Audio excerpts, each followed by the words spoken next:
Lots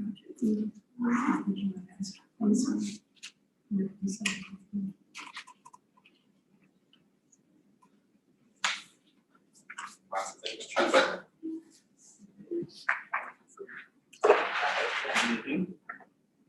Did you get enough soup? Oh, this is very good. Got a ribeye. Not all of us can do that for breakfast. Why? We're back. Okay. All right, we are out of executive session. No action to be taken. Let's begin our presentation. Presentation on the college goals at the top. Thank you, Joe. So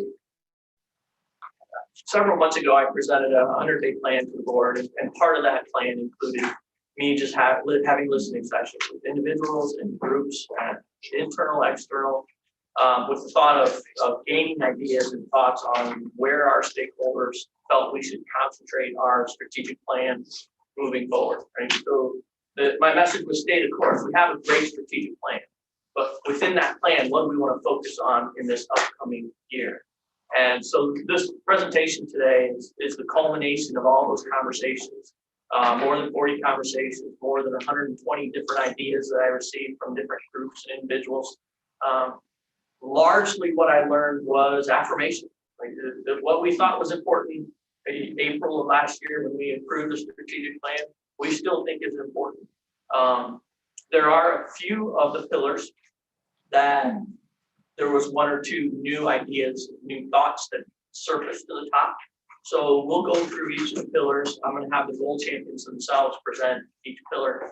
And we're really, the conversation will be, these are the kinds of things that we accomplished for this pillar during this first year and a half. And these are the things that have been added to it or changed from the previous version of this. So and this should look very familiar to you, right? Five pillars. We've got these 5 pillars. Kind of sitting around this and supporting all of this is the budget. And when we talk about the budget, I'll have a conversation about how we're tying the budget to the plan. So we'll talk through that a little bit later. But there's a 6th goal that supports all of that, and that's fiscal sustainability. So Jenny will be presenting on that as well. But any questions before we get started? And we're just going pillars 1 through 5. So Dan, this is you, unless there's questions for any kind from an overarching thought. So, okay. Dan. So goal 1 to Excuse me, you do have a packet, and you can read the details of each of the. Sorry, Dan. Oh, that's okay. So kind of create and maintain a high quality, transformative and safe educational environments. Meets the needs of the current and future learners. We did kind of break that down into 3 strategies.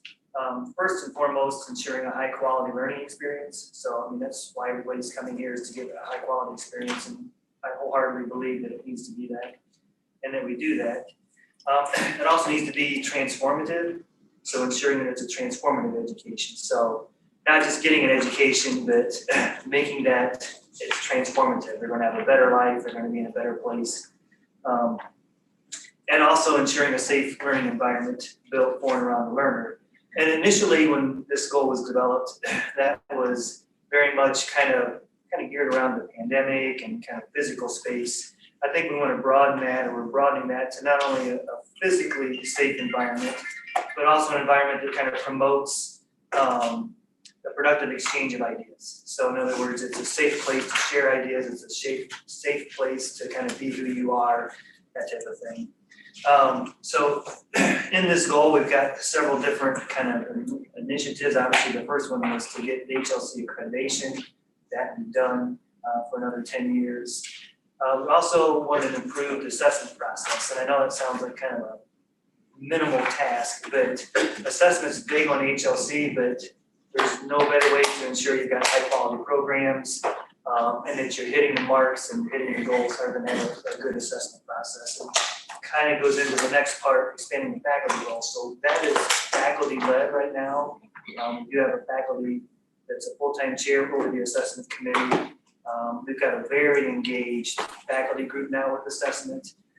Actually, she's working this summer with kind of student services and other areas in the campus to get them to come along with the assessment. So we also wanted to, another part of the high quality education, we have a lot of part-time faculty. And it's always been kind of the full-time faculty and the part-time faculty. And the part-time faculty has been kind of handed a course. So you're going to see over the next few years a very concerted effort on pulling the part-time in. They're going to be much more involved, much more engaged. We're currently working on an orientation package for part-time faculty. But to get part-time faculty, not necessarily just doing a class, but they kind of get the vision of Northwest State. You kind of see their role in the overall life of the student on campus. So we're kind of building that. And then kind of the nuts and bolts. We obviously want to increase the number of credentials that are awarded. We want to decrease the time to get a credential. So a couple things around that. We're looking at completion coordinators, kind of working with Lana's group, kind of doing an exchange from, we go through admissions or advising and bring them in and get them started. We're changing that kind of vision and mindset of a faculty who's always been like, well, what's your schedule? Let's get you these classes for this semester. So we're going to work on the idea of advising is completion. So a student coming in, it's all about the end game now. It's not about getting your classes for the semester. It's not even about doing real good in my class. It's we want those things, but overall, what's your end game? You need to get a degree, and you need to get it in X amount of time. What's it going to take to do that? So kind of that new model, new mindset for faculty. The completion coordinators are working with the advising center to kind of develop that mindset and that plan and that strategy. We're going to couple that with a 1-year schedule. So a student can come in and sign up for a year's worth of classes. So that it's easier for them to adjust their life around a plan for a year versus this semester and then take what they get next semester. And we kind of tidy that all up with policies and procedures and kind of around that. So that's kind of I think I kind of went through metrics and kind of objectives. The investment on that is faculty's roles are expanding. So we will need more faculty support, and we're working on that. I think we've got a couple positions that are already in the budget, and over the next few years, we'll probably look at some additional positions. The big piece on that is getting full-time faculty involved kind of beyond the classroom, like looking at the learner as a whole, leading initiatives, and like assessment's a good example. When assessment is driven by or forced by administration, it's a lot different than being led by our peers. So you get much better engagement with that. So kind of some bodies, some technology upgrades. A lot of that's coming from what we learned from COVID, changing the classrooms around, those type of things.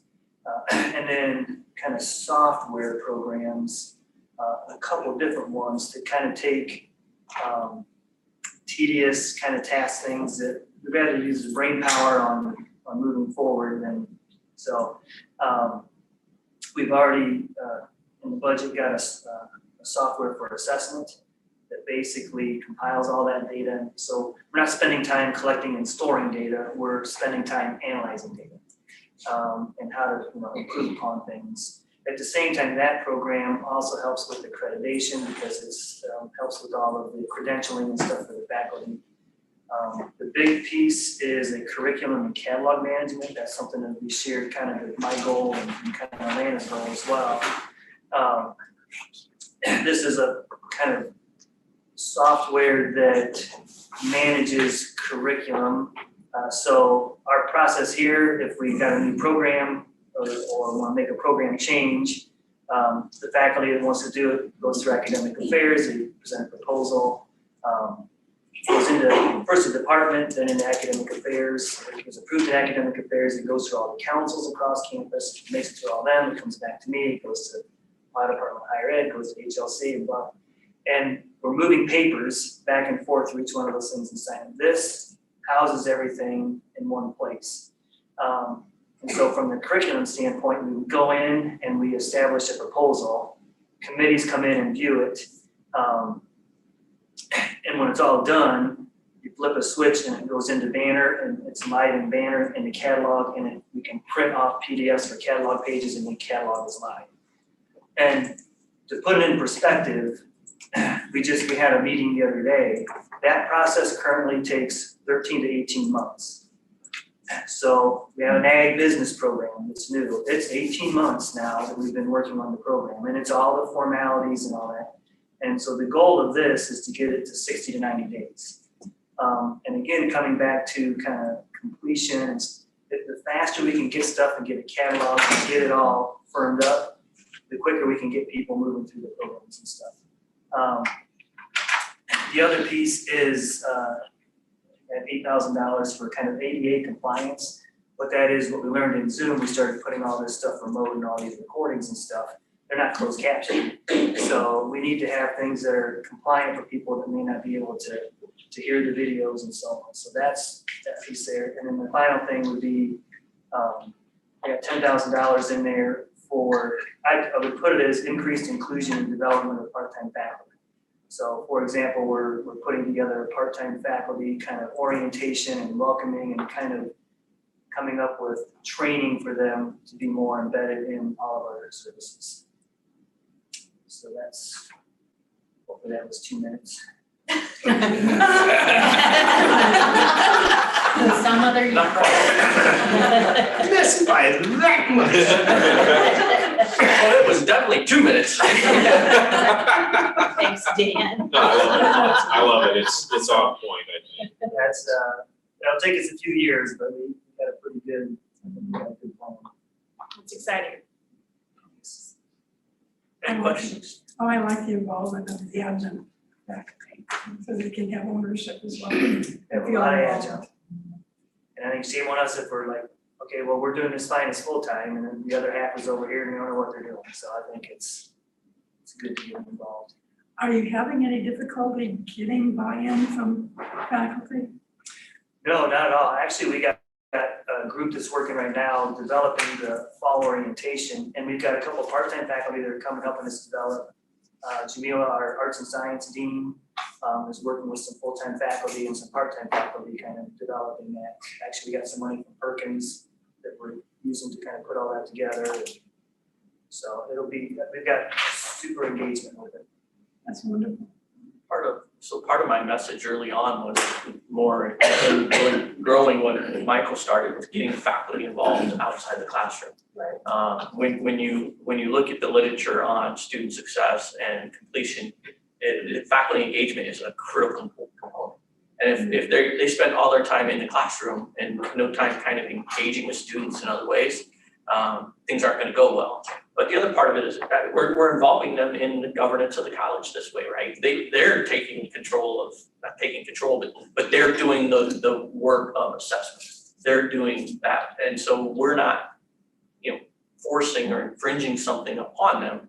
We're saying, hey, look, you're good at this, just do this, and we'll all be better for it. So it's been very intentional, getting the faculty involved beyond just the classroom. I love it. I really do.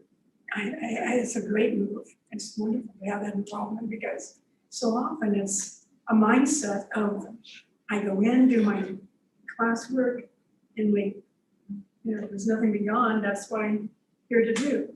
And that extra involvement and ownership in processes was just fantastic. Yeah, and we spend less time trying to convince the faculty that it's the right thing to do, right? They bring their peers along. We don't have to try and bring them along. They do it themselves. It's theirs, and they believe in it, and they care about it because it's theirs, and this is what they're involved in.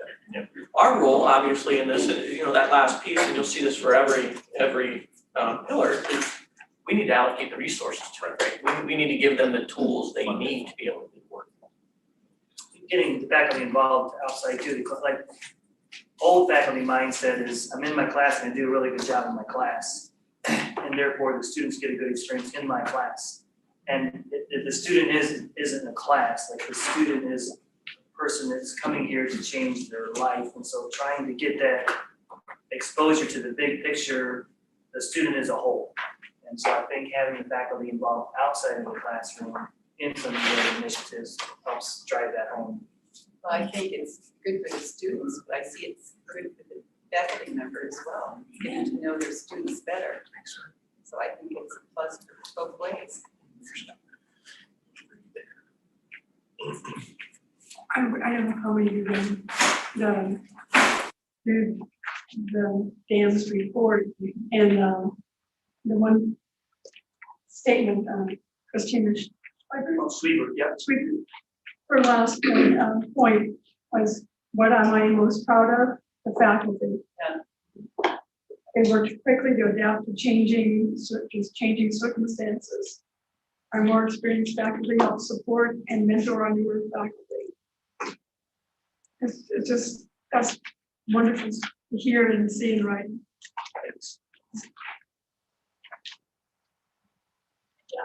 Thank you. Thank you. I'm the VP for the Pillar 2, Learning for All, and the focus is on promoting collaborative partnerships that serve our learners and provide an equitable opportunity to succeed. Megan, would you advance up one more slide to my visual? Those are our key access foci that we are really drilling in on from enrollment, access, momentum, and completion standpoint. Our partnerships are really like Achieving the Dream and EAB. They're very resourceful and helpful for us in the shift to this learner-ready college across the campus, including faculty.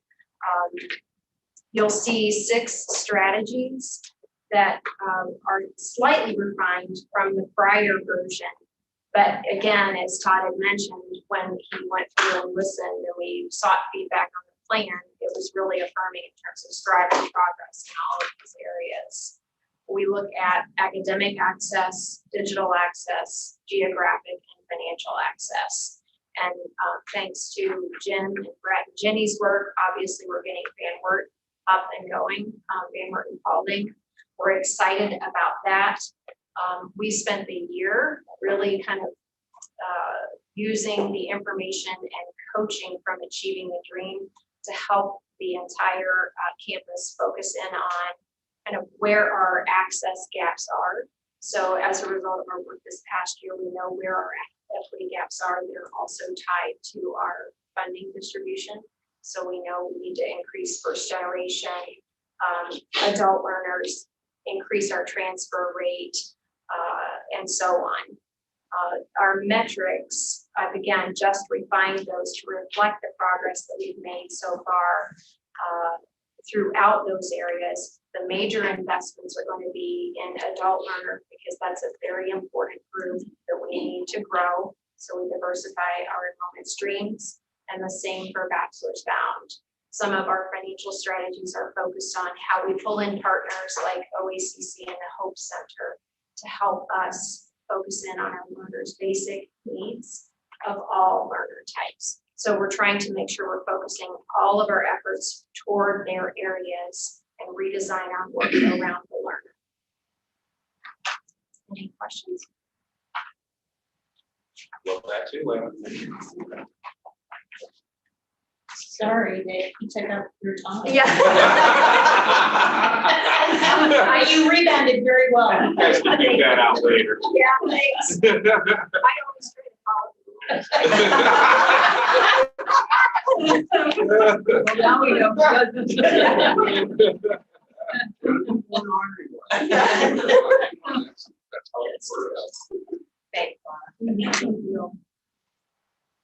All right, organizational excellence, that's pillar number 3. Today will be the official handoff of the pillar champion from myself to Vice President Drejas. Last year, our I don't want to say we were single-minded because there were a lot of opportunities and a lot of areas where we did strive for progress, and we made a lot of improvements last year. Learned a lot during COVID. We heard the pride of the faculty. The faculty, they're not all going back to just the way it was. Like they're taking what they've learned this past year and incorporating it. But our biggest get last year in this pillar was the Higher Learning Commission accreditation. As you know, I oversaw that pillar. I looked at it like a dedicated a large chunk of my time last year to make sure that we got that renewal. But moving forward, it felt like I needed to hand this off to Jim. So kind of how we're arranging this, pillars 1, 2, and 3 are my vice presidents for those areas, and then the executive vice president who supervises those will be there for support. He's not going to have a pillar this first year. He's going to be there to support the other vice presidents that are moving these initiatives forward. And then I will kind of champion the community one and then provide support for. So that's kind of how we're structurally, and 6. I almost forgot 6. So I'll do 4, 5, and 6. Forget about the money part of this, whatever. Trust in Jenny. I don't need to say that. We set up a tent for Jenny out back. No big deal. There's a tent. I know. So yeah, the way that this pillar changed really was I pulled all the HLC stuff out because that's 10 years away now. And Jim, I don't know if you want to add to this at all. I mean, from my standpoint, it's very collaborative. I gotta rely on anything for learner services, work with Lana for faculty and classes as Dan. Financial and business office optimization is Jen and HR with Katie. And I've been here, I see what Katie and Jen have done in short-term changes really well. And I gotta collect them. What Dan had this morning, those 3 wins, that counts as mine over here. I'll just say as wins once he gets it done. But my job is certainly support Lana when she has an issue with student services. And I serve non-credit JFS kids. I serve businesses. So my world's kind of outside the building. But my job is make sure we capture it. And there's so many things done during the week that Jennifer makes a change in the business office, which isn't captured. And sometimes it's minor, sometimes it's relatively major. But those are the things we want to collect and see as we measure our metrics to see what we do. The one item that came out during my conversations for this pillar was communications. It was very interesting. I would meet with one group and they applaud the communications from the president, from the cabinet to the rest of the team. And then in the very next meeting, it would be, we need to communicate better. Somebody wasn't listening.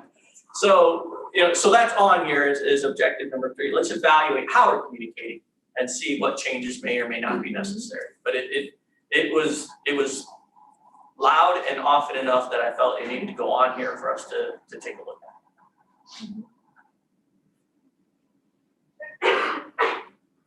Sometimes in communications, a game of telephone is played and when it starts is not the way it finishes. So it's good to hear everyone hears the same thing from the same voice. If we had an employee, and so I'm gonna steal your thunder, sorry. We had a team luncheon, an employee luncheon on Wednesday. And we put that out via email. And so yesterday, Mike was walking around and there's a number of employees that didn't even know we had it going on. Well, we sent you an email on that. So my point being, you have to use multiple meeting forms of communication. And that one, maybe we just didn't, I don't even know. But it's clear that one venue is not going to be enough. Bullhorn down the hallway. Yeah. Free lunch. Morning announcements. So, okay, moving on, goal number 4, pillar number 4 is. Goal number 4 is empowered team. A couple of changes. We took off the goal for successful labor negotiations. Unfortunately, we won't have to work on that this year. And have added what Tad talked about when he did his walkarounds, that he heard loud and clear, is that we really need a extensive onboarding program. And so we've worded that, create a first choice employer experience. And as we've done a lot of work in HR to become a first choice employer, I think we made a lot of progress, but I wouldn't say that our onboarding program fits that model. And so one of the changes our team in HR have talked about is we do have people on campus who want to be involved in that. So at the top of my goal, the team has primarily been the HR team that has worked on this goal. We want to form a committee of folks, some that want to work on engagement, some that want to be involved in the onboarding. And it was interesting, we had a all campus meeting the other day, And I said something about, this onboarding program. And it was, Terry King looked over at me from our IT department and said, is that just for new employees, or if an employee transitions from one job to another job? I had never considered that. And so that's why you need that collaboration, because people come up with ideas that you don't think about. So a big change will be having more people on the team, working on the onboarding program. And then we want to continue the work that we do with the employee engagement. It was difficult during the pandemic. The virtual events, I mean, they were good, but they weren't great. So this week was our first back together. We didn't think we were ready for a potluck, but we did have a meal brought in. And I told Andrea, who coordinated it, so I think we'll have about 50 people. And we ended up with 80 that signed up. So I was really excited about that. That was really good. So investment, we have hired another person for the HR team. She'll be starting July 12th, and she comes from CK Technologies. So she will actually be focusing on recruiting and helping Brittany in the benefits area. And that allows me to free up Andrea, who she and I are going to work hard on engagement and onboarding. So that's how we'll divide the work up. Any questions I can answer? Good job, thanks. So the next pillar is engage community. And what I heard, this one probably had, well, not probably, this one had the least amount of edits year over year. What I heard, particularly in 4 and 5, was, you know, stay the course. We're making strides in Empower Team. We're getting the community involved. Just keep doing what you're doing, with the exception of the onboarding piece. So goal number 5 hasn't changed. Other than I will become the champion for the goal in my role as president. I'll be out with you. Anybody say anything about pink hair for you or? Or more here. Ooh.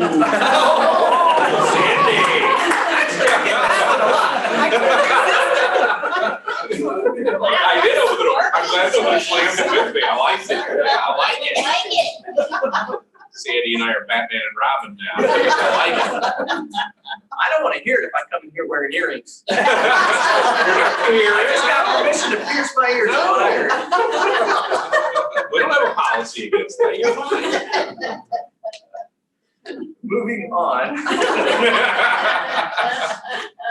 Goal number 6, fiscal stability. So goal number 6 is me and my team. And this was fairly new, so there's not gonna be a lot of change to this one, just because we need to continue building the foundation that we created this last year.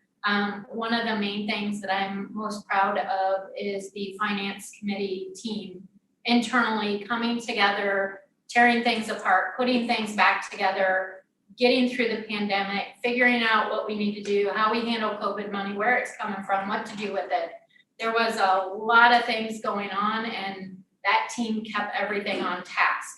On top of it, I was pushed to keep making sure that I looked 6 weeks out and to make sure that whatever's coming around the bend, that we were paying attention to, whether it was changes in GASB rules or the way, you know, we were accounting for things. We were always, instead of putting out fires because of COVID and having to adjust and pivot on a dime, we were also looking out to make sure that what was coming our way wasn't gonna squish us somewhere. So that team was critical in how we got through the year, I feel like. This goal is centered around people. It's centered around reports that make sense, not reports just because we processed them 10 years ago. Do they make sense? Are they good? If not, let's find the right report and put it in place so it can be evaluated properly, and transparency. I don't think I can highlight that word enough. The budget unit leaders are learning. A lot of them are in positions that they need to know what fiscal stability is, and they don't. All they know is the steps of going to run a report and evaluating it and then coming and ask questions. We need to get them to the point where they run the report and they understand what they're looking at. So that's our goal. That's why we need to stay the course, and just keep building that foundation. So I do have some necessary investments. I do have a metric. The metric that you would see on there is at some point, all of our budgets and projections need to get to eventually down to less than 1% variance. That would be a goal. I'm not shooting for that right away. But once we get everybody on task and going the right way, I think that should be something that could easily be achieved. And then understanding SSI, where we get our money, how completions affect us, where we're in the red on certain things, where we can gain on certain things. It's important for us to understand this campus-wide. If we don't, admissions doesn't know what they're doing, what their goal is. Advising doesn't. It all ties together. I know they have their own goals and their own paths, but understanding if we can tweak something over here that they may know about that the other department doesn't know about is gonna create an adhesiveness between us. And we don't have that necessarily right now. We've opened the door, we'll get there. So investments, we're looking at, each department, is there some training, some leadership we can do? Is there accountability training that we can do? We are putting some software in place that will help with certain things. The grant team was put together this last year, or maybe a little over a year now. But we're gonna put a grant module in place for them for better tracking. Get that piece off of their plate that they're having to manually do now, so they can spend their time going after more grants, invest their time where it needs to be. So we'll be looking at that. And then also we're missing the boat on our indirect variable rate in the grants department. So we're gonna invest in some training in that area, and also look to understand we're all new in that division. So how do we better it? How do we go make more money? What can we do? So that's really where we want to spend some. What the heck is that? What's that? Indirect variable wage rate. So, you can I probably can take answer it it a down. little bit better than I can right now. So every grant is different, state grant, federal grants, even, by department. The Department of Ed grants are different than the Department of Labor. But that indirect cost rate, some grants, we can, so if we get $1 million grant and our cost rate, indirect cost rate is 29%, we get $290,000, we can strip right out of that grant and use it for operations or whatever we want.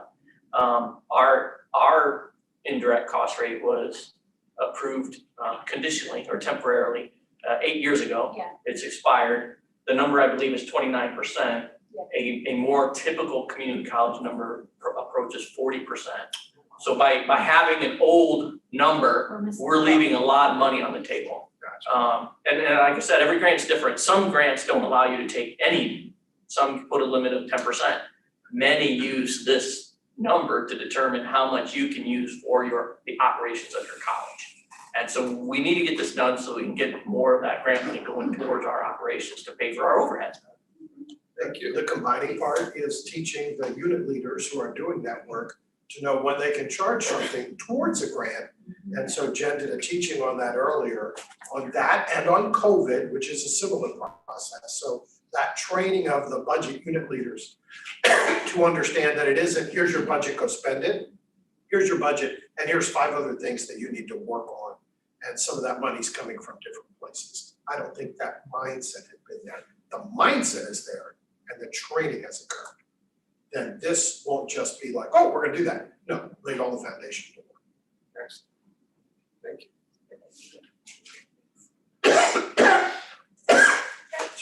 And of course, it's not an easy calculation, hence the training. And that's why it's 8 years old. Okay, so that represents kind of the culmination of 6 months worth of what do we want to focus on next year? And later, when we talk about next year's budget, I'll kind of tie these two together a little more closely. But any questions on what we have here so far? I really, I'm not a huge strategic plan person overall. I mean, I know the need of them, but this one is so connected, so geared towards what we want to be, how we want to get there, where we want to be in a few years. I love it. I really do. Practical. It is. It's something everybody knows their place in, and everybody knows how that connects to everybody else's place. And it encourages collaboration. I love it. I really do. You're changing my mind on strategic plans. Well, oftentimes strategic plans are flowery words that nobody really knows, right? That's why I hate You them. never use them. You never They use put them it on on the a shelf. shelf. This is a working document that we're gonna update While regularly. And our strategic plan should play right into our mission statement, yes. and how we work through our mission statement. So I like it, how it all comes together to, right down to the mission statement. And I like how we're playing towards, there are passionate people in those areas that care about those areas, believe in it. We've encouraged them to have a wider role in those particular places because they're great at it and they care about it. And that just leads to even more success. So I Good job. think it's pretty special. And doesn't it all tie back into HLC too, you know, with their expectations? Absolutely. They won't even come back in 10 years. They'll be like, they got it covered. You guys get another 50 years. Way to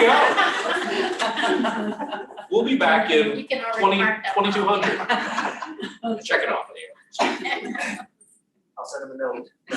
I'll sign it. Just get it to me. I'll sign it. No need to come back. Thanks, guys. Thank you. Chair Miller, audience participation, there is none. All right. Chief Executive Officer report, Dr. Hernandez. We'll start with Lena. Are you setting a timer? I am. So she can show Dan, look at this. Notice Lena is first for a reason. Hey, how much you bet she sets one for Dan? Does she show it to Dan or Jim first? That's what I want to know. You can reset it. I just stole 20 seconds. Reset it. We won't go to your first Okay, word, so Lena. the 18 seconds. Now you got it. Go. All right, I'm here to present our enrollment numbers. And hopefully you'll find those to be very interesting, encouraging, and also insightful. We have some opportunities for growth, but our plan is designed to fulfill those. If you look at our fall numbers, I know that fall 21 is different from our pandemic fall. So I understand that we wanted to look back and compare to a more typical term. So if we were to compare, if we're just looking at fall 21 to this past fall, we are trending above where we were in heads and FTE. We are continuing to focus on making sure that we're increasing our average credit hours per learner so their time to degree is much shorter. That's our completion agenda. If we look at fall 2019 in comparison to 2021, which isn't on the slide, we're up 0.8% in heads and 3.9% in FTE. So that's a more typical term compared to now. So it's very positive, and the team is very excited about the beginning of the fall because we'll be back, we'll be engaged in learners' lives. So everybody's very enthusiastic and working toward hitting those goals. Do you have any questions about the fall slide? Okay. Oh, sure. I also wanted to kind of talk a little bit about the year. You can leave that one up. But when we look at our full year for a fiscal year, like a summer, fall, spring, comparing FY21 to FY19, we're only down about 0.5% or 6.7 FTE. So comparing those two year over year comparisons, we're just down a little bit. So we're very happy with that outcome. This just shows you in our admissions office, we have a new director of admissions, and I had spoken with him about the desire to make sure we're capturing applications coming in, making sure we have a nice funnel that's fairly broad, that's focused toward our access categories so that we can see how are we doing in terms of bachelor's bound and adults. So he has developed this new enrollment report that helps us see how we're how we're making those targets. He uses that to set the goals with his team too. So they have very directive actions toward closing those gaps. So we're very happy with that. Finally, summer. Summer is a little bit of an anomaly, at least again, if you compare this summer with last summer. We're a little bit down. We did have a slight bump last summer from the spring JATC and IBEWs who were pulled forward into the summer. But if I look back over time, we've ranged from 97 FTE to 138 to 95 to 82. So I need to dig into that a little bit more to see where those differences are coming from. It's possible that we had a bump in summer 19 from additional guest students, but we didn't quite hit that group in summer 20. There's a couple of things that have been going on for this summer that have been very powerful, and it was our encouraging additional summer enrollment messaging that was supported by a grant that allowed us to provide last dollar scholarships that got us about 15 FTE for summer. Super happy with that. And then another partner that we work with is the Graduation Alliance on a Stop Out Recovery initiative. So there's learners who have stopped out. We've given them a pool of those learners and they reach out to them on our behalf and get them reconnected. We got 22 learners for summer from that initiative. And that's work that we weren't able to already do. So we're very happy with that result. And I think that's it, unless you have any questions. Thank you. All right, thank you.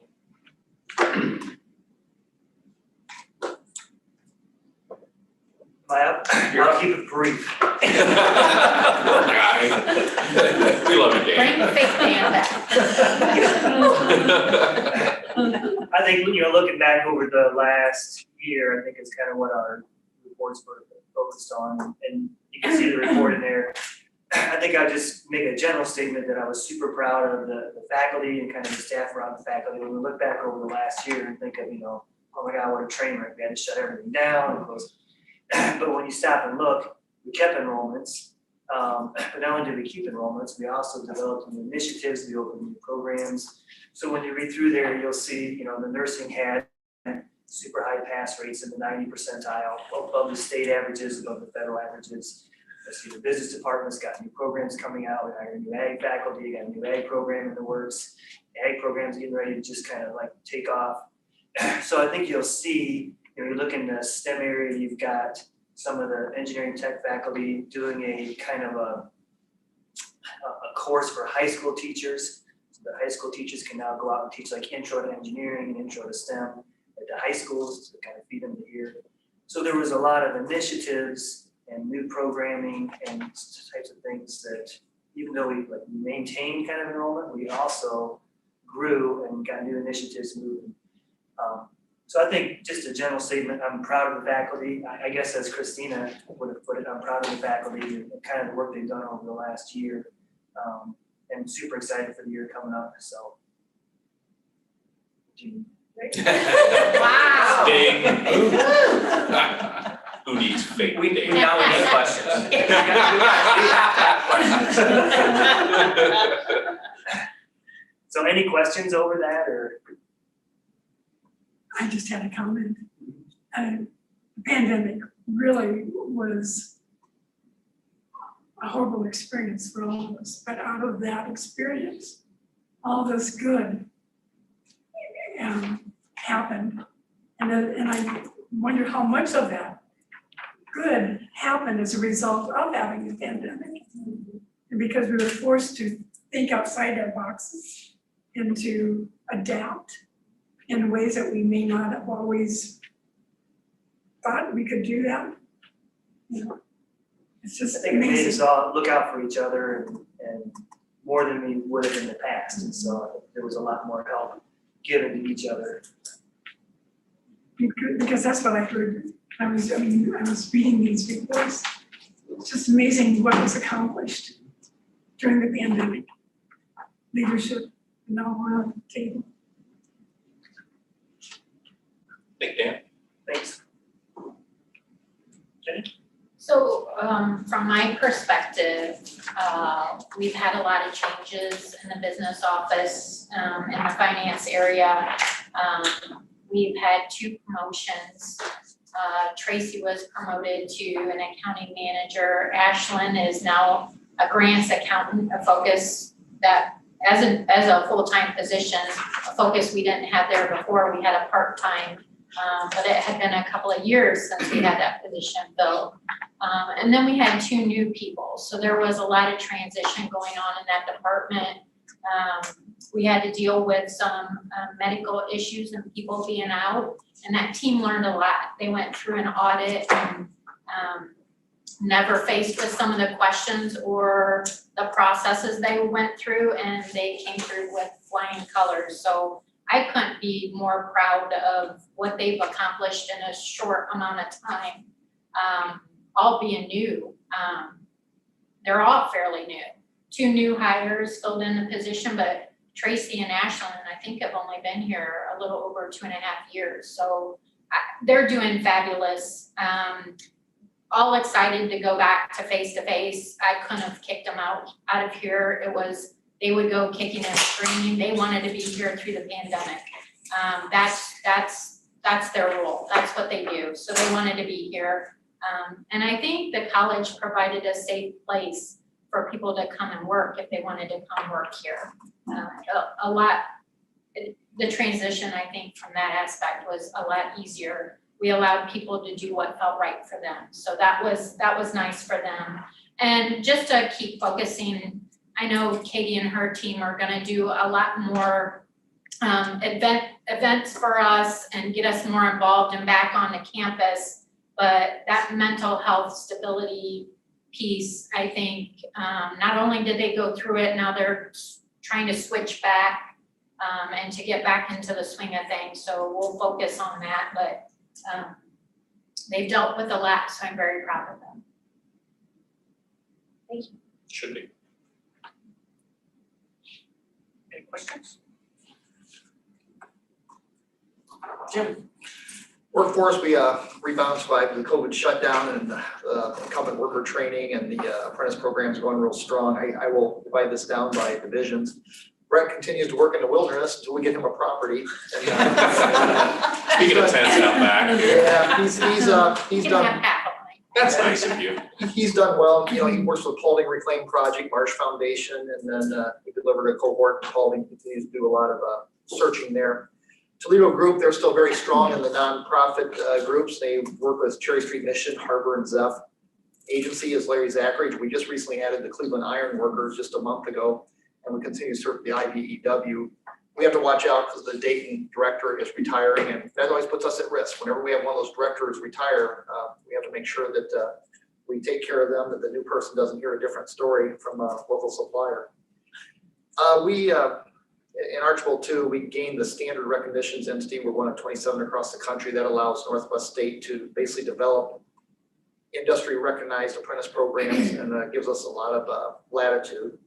The JFS Consortium, we still work with all sorts of students, and that's 14 to 24-year-old age group. Credit, non-credit, a lot of those youth are not quite ready to come here at all, but we try to give them skills, get jobs, and one there we're trying to possibly hire a liaison in Henry County. That's a good place to start for a person to be a tweener, to talk to high school seniors that maybe they don't have job skills, not quite ready to come here, but they need some help, mentorship. So that's something we're looking at. And I want to say, well, one point I want to talk about is youth camps. We want to build on the 10-year program that Dr. Berklow started. Dan was doing engineering camps before the word STEAM was all coined. I mean, we're bringing people in here. We offered two or three camps early on. This year we offered 22 different camps, and Megan put it up on the screen for me. That's what it looks like this year. We added a few adult camps too, but out of those 22 camps, we had to cancel 4. Other than that, all the other ones ran. And we plan to add more during the year to get more youth and more people out here to the campus in a promotion type of way. We also want to do field trips to Henry Ford Museum, NASA Glenn Research, and possibly, like National Air Force Museum in Dayton is a great place to go. And 2 camps we have actually that are kind of unique are starting July 5th. We're starting 2 camps on our holiday. And that's what kind of dedicated staff we have, that they're starting Monday, July 5th, when we should be shut down and have a day off. Right?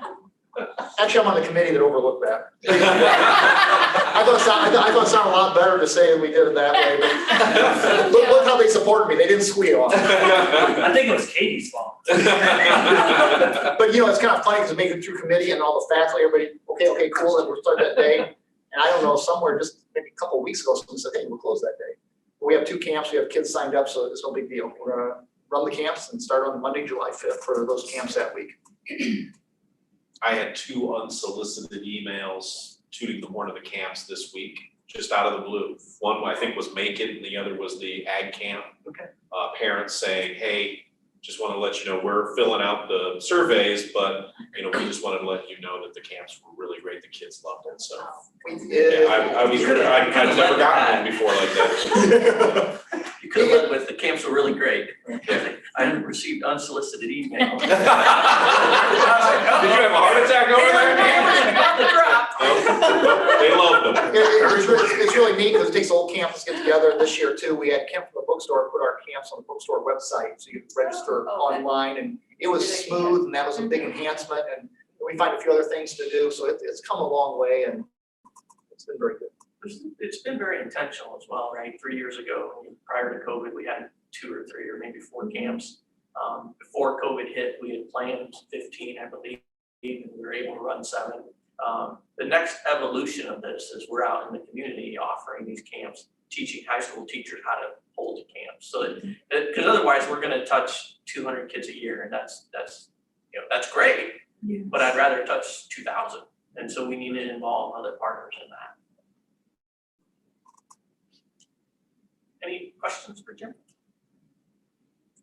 I'm just so proud I passed the test. You guys didn't squeal on me on July 5th. Could you elaborate a little bit more about the standard recognition certificate? Like we're one of 27 across the country. Are there any in this area? Over that. Pardon? I said, I thank know, you. he got like a story in the paper and everything. It just went right through it. He was just so happy to get squealed on. Yeah, you forgot. Larry had the stopwatch on and you can see it over there. Sorry, Sue, I'm done. Sorry. It's to give us a leeway to really develop state recognized credential, and you know, it's good, but we get a call out of Springfield, Cincinnati. That's all part of the program. We help companies set up apprentice programs that normally would not know how, and not desire, and it's not hard. It's not that difficult, but everybody has the impression that, oh man, the paperwork for a state apprentice program is, it must be this, it must be that. When we became a state recognized apprentice sponsor here as Northwest State, that really started the ball rolling, that we can go out and talk to people that the fallacies of what you think about apprentice program is not necessarily true. There is certainly paperwork and tracking, but it's not what you think it is. It's really the U.S. Department of Labor's stamp of approval stating that we are technical experts in our field and we're allowed to accreditize apprenticeship That programs. is something, And that's thanks great. to Stella across the room, Yes. everybody else involved. Thank you. I also wanted to, I think it was in Dan's report, the industrial technology received the 1.68 million strengthening community colleges grant from the Department of Labor, one of 4 across the country. 11 total. We were the only one in the Midwest. Okay. And then the 600,000 Choose Ohio First grant. Yeah, we're one of the first to get that. I don't think they've given those to community colleges before. So I think that was a first as well. That's fantastic. And the last bullet point is about the faculty is working with CTS, and I think that's a great collaboration. So you can coordinate what the businesses are wanting. And you can. Sue, you set me up. I just wanted to, you know, Are Todd. you doing that on July 5th? Jim greatly enjoys collaboration and is extremely willing to collaborate with others in regard to making important decisions. Right around here. Oh That's my from the Harrison assessment. Are we gonna pass that around? I think on my right hand side, everybody's shocked with that comment. You should create. We can get a poster put up there, that wall's empty over I there. agree, Jim, because that pulled my up. My lowest thing was following rules.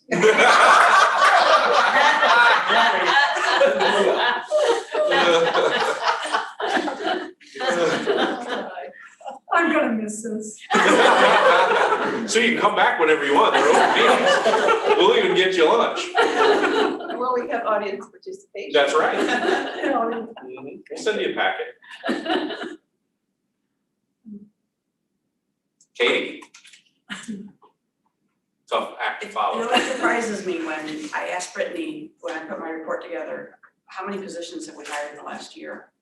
And she gives me the numbers and it's always a surprise how many people we've hired over a year's time. And I highlight that because we don't just hire people, we raised the bar. We hired good people. And I think our team did a terrific job. And it's not just the HR team, because we always put a team together, the hiring manager and usually somebody from outside of the department. So I think they've done a terrific job. I'm proud of the work that we did with Findlay Davies USI now, that we based our employees' compensation on a market study, that we're paying people competitively. And so I think that was really important work to do as we talk about being a first choice employer, that we are basing that on good information. And that was good work that was done. The labor negotiations, when I looked back then, the faculty contract was actually ratified October 26, 2020. And support staff on May 17th, 2021. So not even a year apart. So that we had two contracts in that short period of time. The faculty contracts, was a challenge. But, when I look back on it, both sides compromised. And, it was a tough negotiation, but we've been able to come back together and work well together. And when Dan talks about the work he's doing with the faculty, I think that speaks volumes. The support staff negotiations was not as challenging, but I think we did really good work there. And the last thing I'll highlight is the training that we've done with B. Stafford. The amount of hours we've spent on Title IX training this last year. I think sometimes even Todd jokes, it's like, you're in training again. But as frustrating as it can be at times, it's important training. And I think Lana would support this, that we are in so much better position now than we were a year ago. We have our policies in place, we have our team in place, a lot of training's been done. I feel a lot more comfortable that the campus is prepared and that if we did have a claim, we've done everything right up to this point. We have work ahead of us, we're not perfect yet. We may never be 100% perfect in this area, but we've made a lot of progress in the Title IX area, and I'm really proud of that. Proud of the team that's worked on this. Any questions for me? And that's good that you get a chance to check back at Miss Katie for something like this, because I think you're in a spot like mine where you have the goal, you achieve it, you've got to move right to the next one, and you don't get a chance to sit and say, wow, it's good that we did all of this, because somebody's got another hire that you need or another training that you need or whatever. So, well done. Yeah, and 2 negotiations within Right. 6 months is an That's achievement. crazy. You probably thought so too. Still lay awake at night. And I don't think you can make light of the Title IX, how daunting that was. That partnership with D. Stafford, that has been so important that we wouldn't be where we're at without them.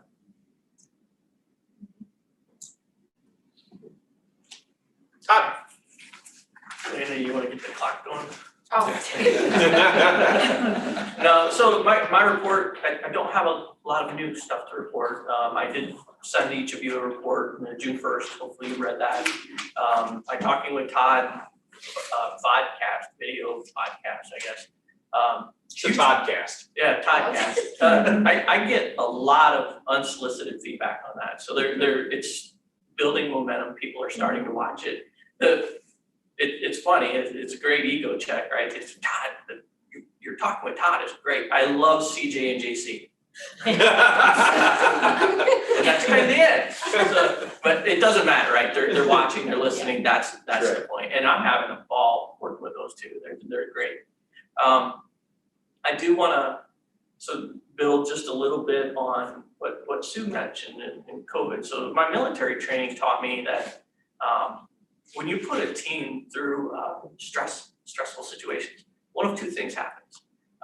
One, the team either falls apart, they argue, they point fingers, they blame, or they cohere, they become a much stronger team. And if you look back at the course of the year, I'm not, pick a metric, the budget. Our budget, you'll see it is wonderful. Enrollment, 0.5% down.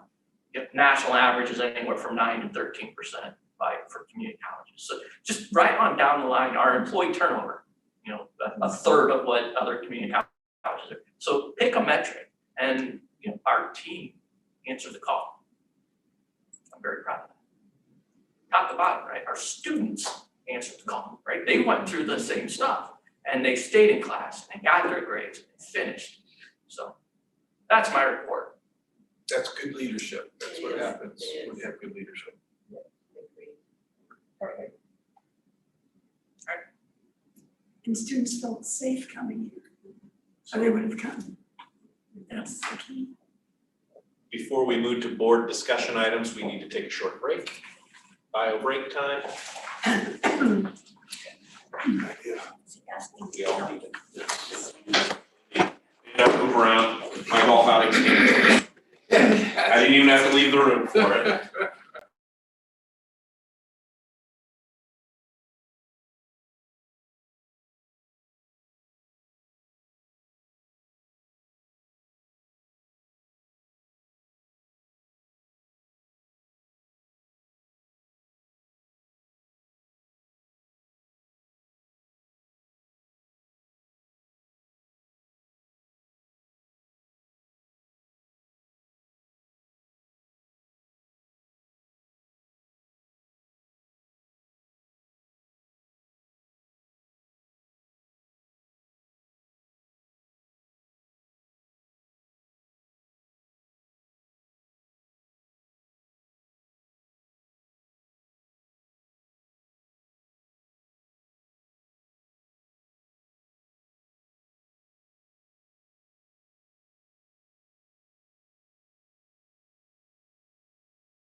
Yes. I think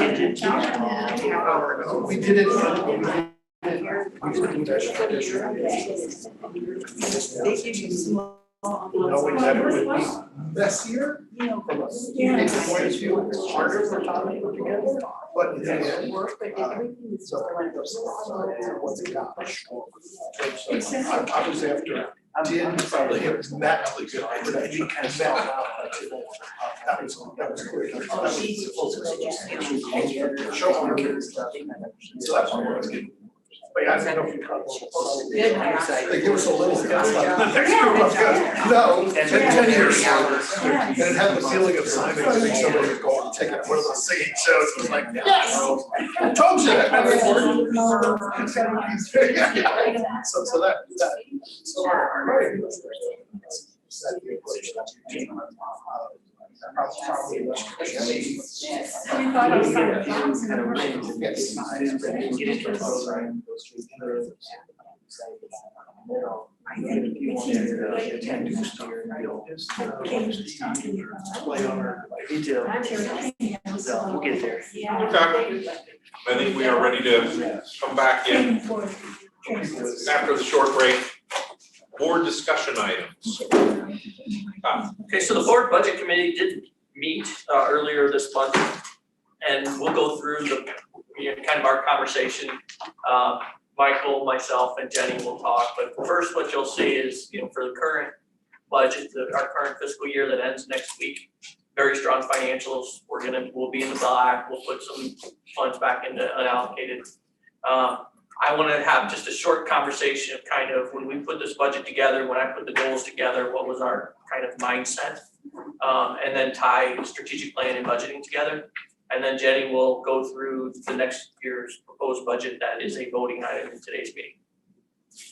So I'm up, and I'll start with really proud of the budget committee at the college and moving the budget to the software, getting more people involved. So this was one of the documents. So now you have a 30-page fiscal document, paginated in sections, where you see a slide and the data right behind.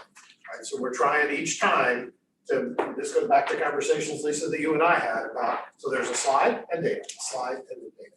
So the first one you see is April, which is going to be the CFO's consent item.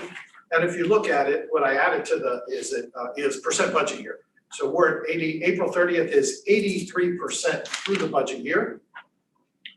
89% of the revenue is in, and 77% of the expenses are out, with another 3.8 million encumbered, well over half of that simply being encumbered salaries. Again, if you remember encumbering the salaries, we were off for a month or two, right, getting that particular part into it. So these are multiple kind of improvements. The 25036 is the April adjusted budget. And I'll come back and talk about that a little bit in the next slide. So next slide, please. So this is the first 16 pages of your kind of budget report. The next slide is current financials, and I ran one today just to have a comparison. So our revenue is now at 96% of budget. Expenses are at 85, so that would project a balance at the end. Again, the encumbrance is now down to 1.6, which is basically the last month's set of salaries and a few other things. And the available balance is 1.967. I'll mention that if you look in the detailed report, the revenue is going to come in at 25,336, and the expenses are going to come in at 25,036. The reason being that 300,000 in April, we put into the contingency reserve fund to honor that commitment. So the report looked a little different. Jenny and I talked, saying, hey, where's that 300,000? That's right, we put in the reserves. And then I put together finally a slide that just said activity to come. So left in the 2021 budget, CFO Tommy and I would totally agree. This will finish in the black, third year in the black, putting money in the unallocated reserve, not contingency, unallocated, that then will come back as an investment in the next budget. But here's the activity to come. Summer revenue split still hasn't occurred yet. So if Atlanta is losing students in the summertime, it's down a little bit, Jenny smiles because that's less of a revenue split, so loss of one, gain of another, gain of one, loss of another. That's exactly what happened last year. Boon of enrollment put a stress on the budget when we did the split, right? So you're seeing and the understanding of that probably didn't exist before, but does now. In terms of revenue, the biggest is just the June SSI payment. This was listed in the budget at about $800,000 and is now $1 million because we're at full SSI payment. Remember, the governor restored those payments. We have yet to do the foundation transfer, $135,000 that comes over. Under revenue and expense, we had the discussion a couple of times at the executive and budget committee. We put a number up for scholarships and then it comes out because that's how you governmentally account for it. That number is 221 on the June 18 data you have. It's at 212 today. So that number will still work out cleanly. Under expenses, the biggest is just cutting contracts to JATC. And it sits in as a $2.2 million. We think that number will actually be less when we adjust it all out. Under expenses, under M&R, so maintenance and repair, and then capital, that's about 8 or 10 of the budget lines. And we were projecting June 18, 488,000. Today that number is 513. So there's about $500,000 in capital that we didn't spend this year. Again, going right into unallocated reserves, and then we'll decide what to do with it. And then we still have cleanup in aisle 2 on College Credit Plus funding, and that always takes a month or two. So we're showing you April, which is your consent item, and then June 18, and I did an update today. But fiscally, bottom line, we'll balance and put money into unallocated reserve. I don't know if this is the place to ask this question, but what are you guys hearing from the budget process right now? Is there anything you guys are keeping an eye on? There is a slide later on with the board discussion. And I appreciate that, but I would be stealing the president's thunder, and that was one of my rules. It's good news. It is good news. I will say, I think CARES, I'll just mention it now, and then in August, a bigger report on kind of where we're going. This budget only has CARES 1. CARES 2 and 3, Harissa and the other names, aren't even in here. They're still gonna bounce in the black. And there's still $321,000 in CARES money and revenue. You don't see it in the expense reports because Jenny has done a good job of now taking it into an account like a grant and moving. So people will be charging money in. I just want to give you this thought. We've already audited a budget last year that VP Dreyfus lost $500,000 in training on. And when we get CARES 2, our CFO will now be challenged because she will be able to credit that $500,000 into an audited, completed budget and be able to take that money and put it into unallocated reserve.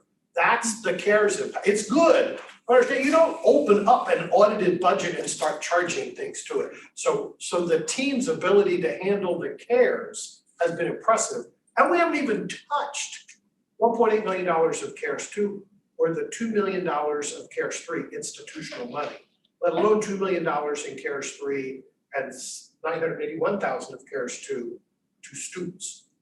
None of that in here. So that is for a day to come. So fiscally, that could be any of them. Stealing my thunder now. We might be able to upgrade your tent. There's a point of pride to this, and our back and forth has been that way. Where do you need me? And Todd was, stay on that much process. So he could do the community work. He's been to more JATC graduations in a month than I was in a year. And he's sending me pictures from the parking lot where the community college logo is across the street. And not ours, to say that. Ours is inside. Yeah, ours is Really where you were going. So this is and I would say this with a point of pride. All of this is a result of a board engagement process, about a budget process 2 years ago that was not up to snuff. And today it's up to snuff. And I think the team's done the job to make sure that you have the information you need in a timely way to be able to make the decisions to make good fiduciary responsibility. So it's not just good news. I think this completes the honoring of a conversation that says we need to do the budget differently so that you can pass it with a good heart and good information. I went over 2 minutes there, but that was it. We're not timing. Yeah, we are. All right, so a little bit about the strategic plan and budget alignment. I'm gonna read the slide kind of right to left, right? We have our pillars. We've got our 5 pillars and our 6 goals, fiscal responsibility if we manage the finances properly and invest in the pillars will generate more revenue and we'll have more revenue. So that's all, it all works together, it turns together. So we've got our pillars. Each pillar has a number of strategies. Each strategy has a number of objectives and initiatives that we want to accomplish. And we are investing the budget into those objectives and initiatives and with the end goal of making those pillars as strong as we possibly can. So when I pulled the cabinet together to have a conversation about next year's budget, next year's goals, what we want to do, I set a tone of be bold. Our budget stands alone without the COVID assistance, right? Our enrollment stayed.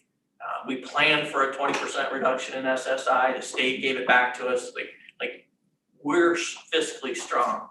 We would be remiss if we didn't take our strength right now and invest for the future. It would not be smart on our part. So when I talked to the cabinet, I said, we need to be bold. We need to take our surplus right now, what's in unallocated, we need to reinvest that. So in a year, in 2 years, in 3 years, when the COVID money goes away, we're ready and we're still striving for progress. That being said, the cabinet answered the call. They came up with 30 new positions they wanted to meet all of our strategies and initiatives. And an improved tent. What's that? And an improved tent. Yep, a better tent. But we had a good conversation. It was an hour and a half long, and we decided, obviously, we can't hire 30 positions. It's one case, it's not possible, but we can't absorb that much into a single year's budget anyways. We need to pick the ones we're going to invest in and let them generate the revenue to pay for themselves, and then continue to invest. So we landed on the adult learner program. You heard from Lana how important that is to us as a college institution moving forward, bachelor's bound, where there's a few faculty positions that we want to fill to continue the growth in College Credit Plus, help support bachelor's bound and adult learner, and then also human resources onboarding.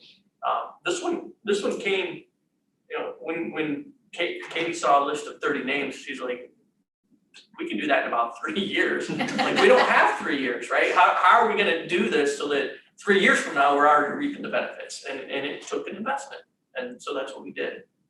But what is our return on our investments? For the past couple of years, Michael and I focused on enrollment. Like, we built an enrollment management team. We had EAB come in. We had Terra State Community College, who's on an upward swing with their enrollments, come in and talk to our team about getting learners in the pipeline. Like, how do we generate more enrollment? And that's the top line. That's FTE. What we learned is, or what we know, is we receive approximately $10,600 per FTE that we generate. We know our cost is about $9,200, so not a lot of difference there, right? But if you don't have that top line, then you never get to the bottom line of the SSI. And since the state moved to performance funding in 2014-15, Northwest State has benefited greatly. We receive about $2.4 million more annually with performance funding than if we were still just butts and seats. So we do very well. With that being said, we're below average in completions and graduations, getting the certificates done, and then access points. Lana's got a new report in coming out of admissions. And the numbers on that report, I don't memorize them. What excites me about that report is I didn't ask for it, and they came up with it. It's strive for progress. Like, I don't know if it'll work, but at least you're trying something, right? That's the important thing. So that SSI, our share of SSI based on kind of the numbers, our percentages is 2.42. And if we can raise that to 2.52, so less than 5%, we'll generate $450,000 more in revenue each year. like 4%, it's not like that's a stretch goal. Like, we should be able to get to 4% more just by talking about it, right? Like, you inspect what you expect. We're paying attention to it now. It'll happen. But we need to do these investments. I'll be vulnerable with you a little bit here. When I presented this, I said we need to be bold, and we do. When I presented it to the budget committee, it was more like, we need to be bold.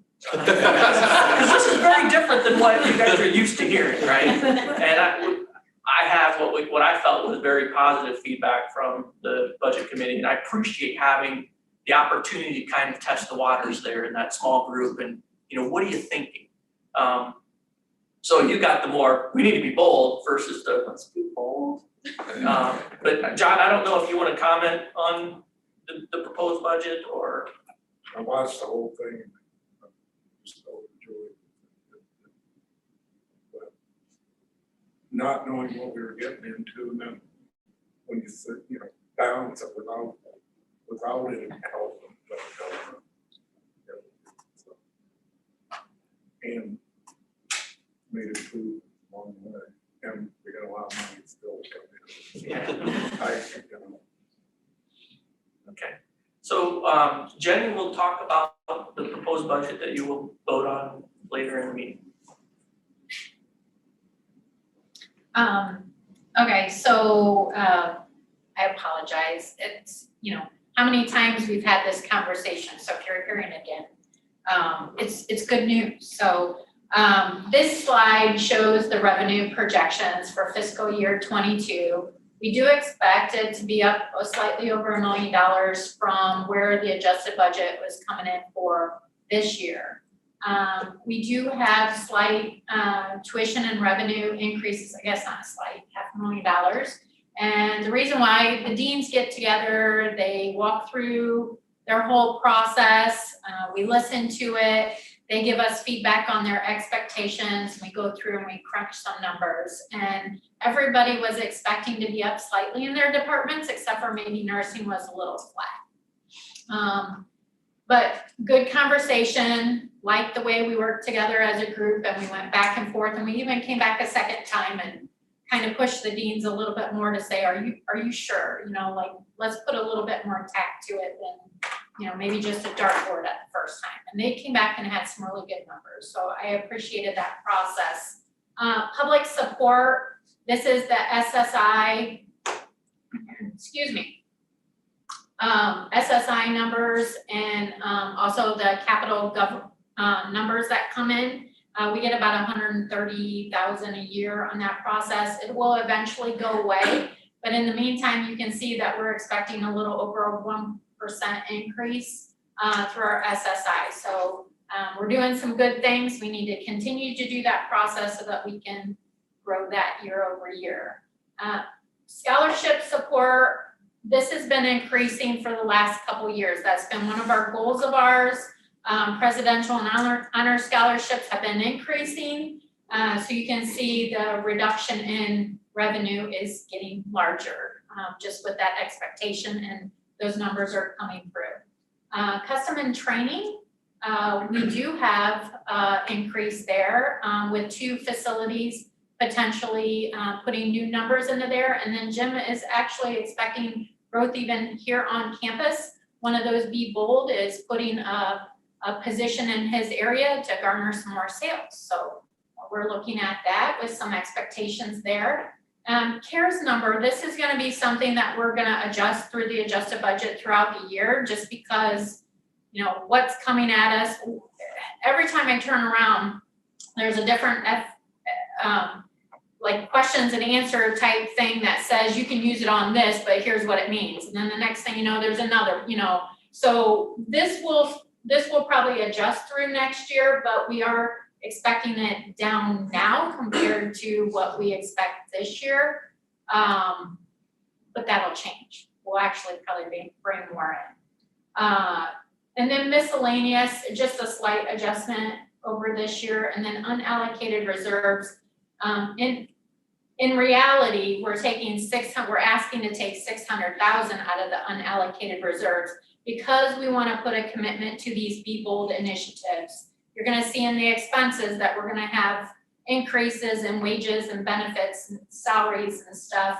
And so we wanna put 300,000 to those initiatives and then 300,000 right off the bat to go to the contingency fund. We don't wanna have to worry about it, we just wanna do it right away, and not have to think about it. So all in all, that'll take us to $26.4 million in revenue.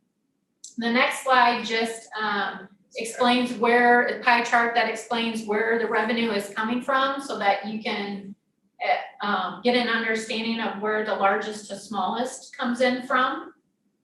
Next slide. And then this is the expenses. You can see the personnel expenses. We have a new facility coming on board. We're gonna have more expenses there. Anderson, or the Toledo facility is gonna be coming around. So we'll get that put together. But there's also then the increased expenses here that we're expecting. The VanWorks and the partnerships. This is the JATC IBEW, but then we also have lease expectations and stuff going on there. Operating expenses, the reason why this is slightly up is because we have to put the financing in for the solar project and all of the maintenance repairs and stuff that will be going on there. So we have that expectation put in there. Scholarship growth offsets, we had a great question, Scott's not here, in the budget committee meeting or executive. We had a great question there and I couldn't answer it right away, but we answered it by the end of the meeting. You have the plus and minuses down in the actual expenses to where they offset each other, but then you need to take it away from the revenue up top. So that's how it balances out with that government accounting that can throw you off sometimes. Capital expenditures, we're not expecting a lot of increases in the capital expenditures. It might even be less than this for the pure fact that we have a lot of things going on up in the solar project with all the maintenance items going on in there. And then we'll also have the B-wing renovations going where there's a lot of things that are gonna tie into that with the atrium and the roofing and stuff like that, that we'll be able to tie into that. So we don't expect to see a lot of change there. Utilities and insurance, expectations are down just because we're gonna get savings off the energy project. We do expect a slight uptick on the insurance, but with the utilities, we'll be able to recoup that. So you can see that from there that there was a difference in numbers. It is the 300,000 to put that right to contingency. So all in all, it will balance up. And then again, the pie chart just to explain where the largest pieces, the expenses come from, all the way down to your smallest. We did want to highlight the reserve balances, the fund balances.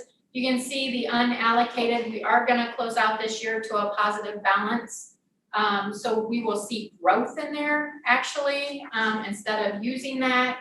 And then you can see where the contingency fund is. We wanted to highlight those two. We'll be using the unallocated, but we'll also be growing the contingency at the same time. And then this is just a chart to show you over the last 6 years where we have been on the fund balances and where we've been maintaining.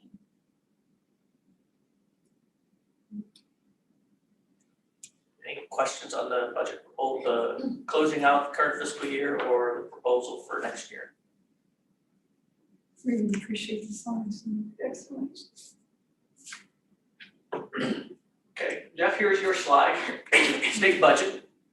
Items that are relevant to us. So when I was on the call with OACC yesterday, they thought it might come out of committee today. So if not today, Monday, but he thought it probably would come out of conference committee today. This is the last meeting that we can meet remotely. So that ability is gone. The state is looking at a projected revenue increase. The items kind of relevant, or not kind of relevant to us, is there's a 1.1% SSI increase So that makes the pie a little bit bigger. It's still our job to make our portion of the pie a larger percentage. For this year and then next year, 0.9%. Authority to increase tuition both this coming year and the following year.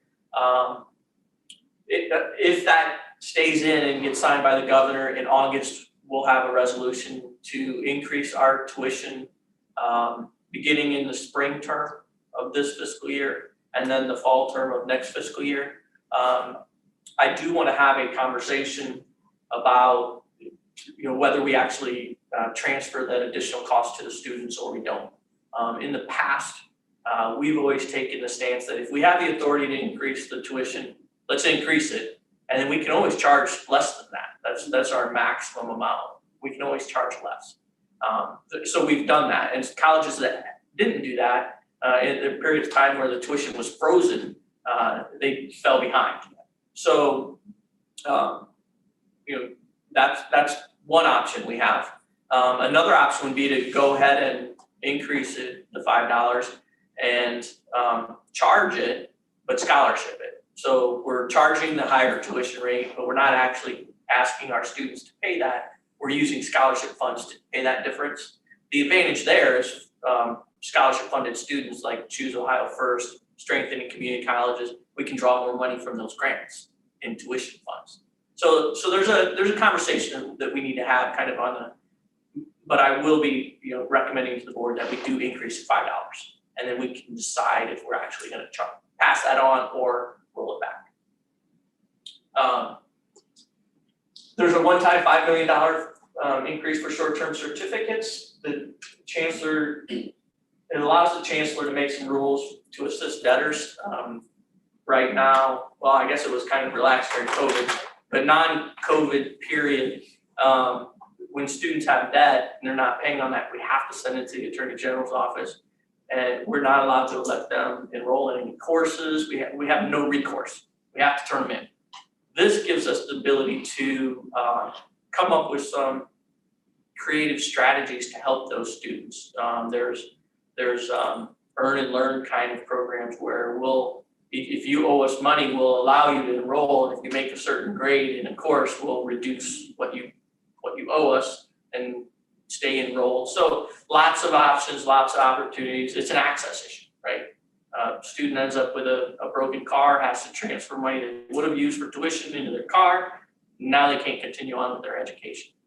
So this gives us a lot of flexibility to help our students, and we have lots of funding from different grants that we can use to help the students. It's just by statute right now, we can't do it. And then the statewide bachelor's program for community colleges. Community colleges are given the authority to offer bachelor's in nursing statewide. I chuckle a little bit because this has been heavily debated at both the House and the Senate, and obviously some 4-years aren't excited about community colleges getting into it. And the Senate's response was, well, if you don't like our bill, we'll just put it in the budget. So it's in the budget now. Politics. So any questions here? Yeah.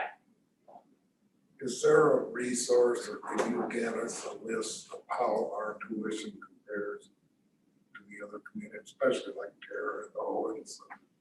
Certainly. Preparation for the August decision. I mean, I assume we'll do it the same way we always have, but Yeah, it's so nice to tell you how much we think you ought to charge. yes, we'll have that for you. I'll kind of precondition it with when you look at particularly urban schools that have levies, you're going to see much lower tuition rates. Sure. Right? Because 45% of their revenue, up to 45%, could come from those levies. So we don't have the lowest tuition in the state, and but I'll certainly have those numbers for comparison and analysis. We'll get them out before that. We'll have comparisons of just community colleges who do not have Like-minded levies colleges. Yeah. that just are operating the same way we are charging. Sure. I'd like to see that comparison. It's pretty easy to collect. think we've had it before, years before. Yeah, I just haven't seen it for a while, I just realized that. Any other questions? Okay, this is a resolution as well. So how we got here, this was a grassroots effort. Staff and faculty brought us a statement. It was a paragraph long. We presented it in February, and my take on it was kind of more of so if it's a statement the faculty and staff want to make, they're welcome to make that statement. It didn't align, in my opinion, there wasn't a good alignment between mission, vision, values that were all kind of one sentence, one statement that we could all get behind and support, kind of our own interpretation of that statement, right? And we brought an updated statement last meeting, and there were some questions about one verb in there, or one word. Stand, yes, thank you.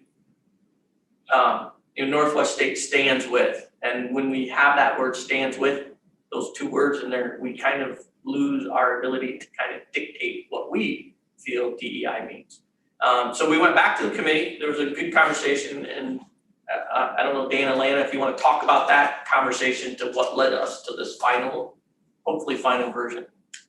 It was a fun conversation because I guess kind of preface it with like the faculty have been working on it for a long time and they're super excited about it and they really want to get moving on it. And we actually have been moving on it. But it was funny, their initial was like, are you kidding me? One word and it didn't.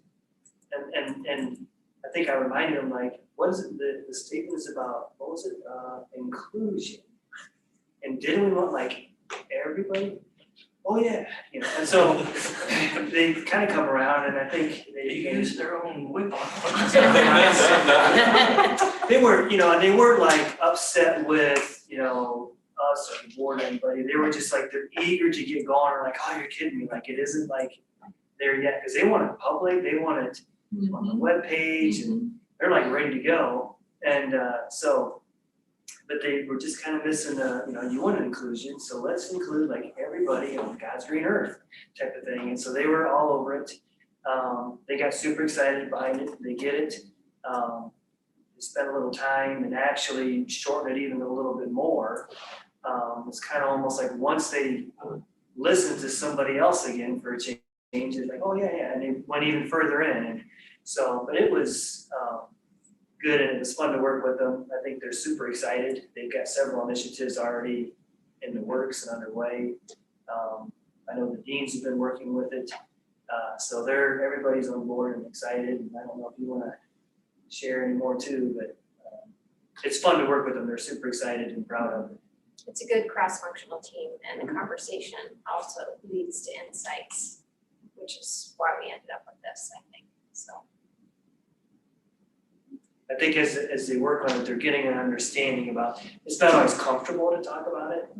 And, people are tending to get into that uncomfortable zone and like, well, this isn't right because it doesn't feel well. And then, so it's been very educational for the team itself that's been working on it. But then it helps them get stronger and able to reach out and start to kind of talk about it. Any other comments or conversations? I appreciate the statement. I appreciate how, the whole process, and I really appreciate you guys working so hard on that. That's a statement I can support. We appreciate your support and direction. I think more language you add to a statement such as that, you run the risk of having it being interpreted another way, and then you have to sit back and re-examine it again. So it's said as simply as possible for getting your point across. And it's really isn't much to figure out or analyze because it's just a certain statement. It is what it is. That's right.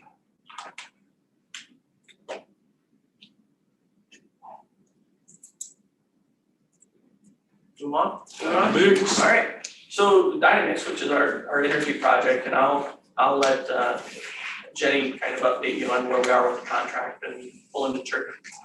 So we're taking the next steps. We met with the finance area two people from the finance area that Jeff Peasy has worked with in the past.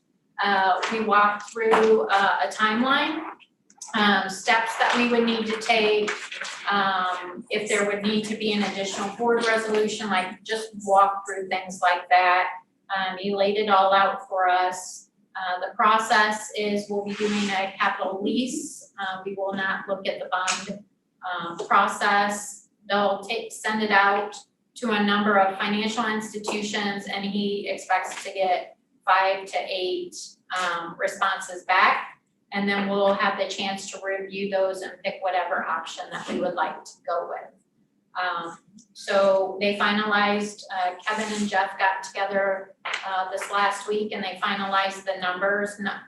Nothing that has changed from the presentation, just a what if on some of the projects and if something needed to be changed out. So that's all completed. So the next step is for us to actually get a hold of the AG's office. They have looked at the contract in pieces and parts. They would need the whole financing piece together to review the whole thing. But we do need to have a separate liaison from there to be involved in the process. And the gentleman's name was Mike Burns, and he walked us through the steps to be able to get that going. So those will be our next steps, and hopefully we'll have this ready to go in the next 30 to 60 days. Do we feel confident in Kevin still, now that he's probably gonna use a walker or a cane, now that he's a new grandpa and such? I know. He looks a lot older. Yeah, he's excited for this to get going. Very excited. So am I. Megan, do you see, we must have missed a slide on changing campus culture. I moved it. Did you? Okay. Sorry.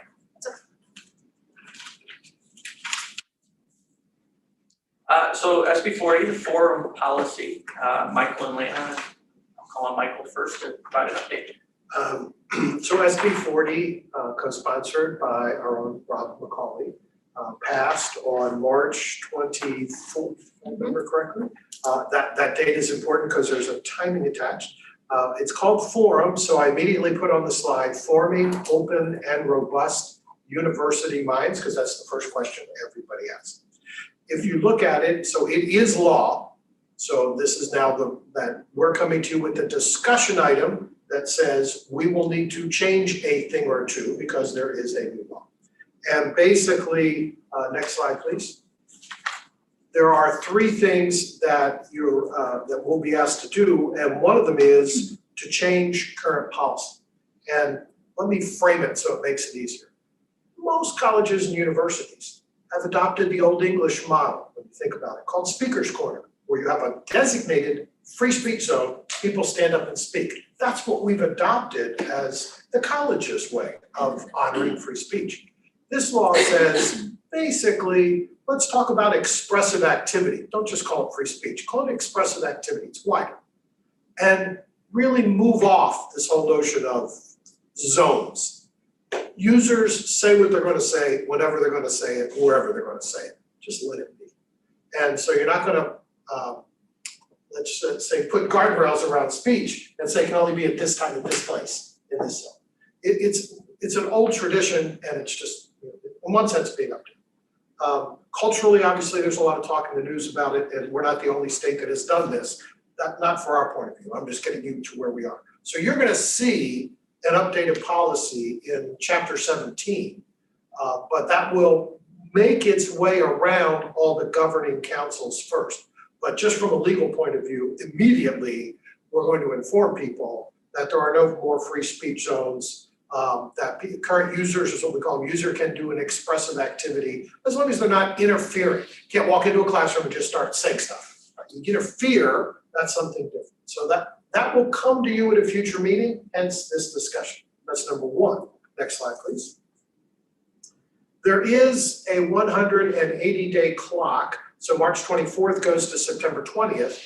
On September 20th, Lana will be giving a report to the state on where we are with it. So she will do some things along the way. We already have a templated report. Mia from the AG's office was very helpful with templated language on kind of how to do things. And this tells you it's got to be any barriers or incidents. So for your perspective, you heard about Title IX before, right? Anonymous report form on the web, somebody can do something, we kind of look at. Well, if someone feels, any student, faculty, feels that their expressive activity is being impinged, Lana is the designated officer, they can fill out a form, go and talk with her, and then we will report back to the state, we had an incident, and here's what we do. So the state's asking us to move more in that direction. And so on September 20th, she'll put a report out that will say, what did you do? Passed a policy, told our people, and here's any incidents that we had. And will that report happen over and over again? I don't know, but we know one will be due September 24th. And then thirdly, so 1, 2, 3, publicize. So we start this immediately. It's law already. So we will tell everybody what the new law is and how it works. There are some conditions: be accessible for the main page, word searchable, accessible to the public. So Jim, who is here taking a picture, right, we've already had the discussion where it'll be right under Title IX on the main page with a link right to it. So all of that's already in play. So we're giving you heads up that a new policy comes that removes free speech, talks about expressive activity. We will do a report already templated and ready to go, and then we're informing people as we go. By the time you see it as a policy, we'll have already filled out the first report and be giving you stuff. But we didn't want to come back to you with this 2 meetings from now, because summertime is not a time we're going to get all the groups together. But we wanted to give you the heads up now. And if you read anything about it, obviously ask questions about it, kind of see. So that's forum in a nutshell. SB 40.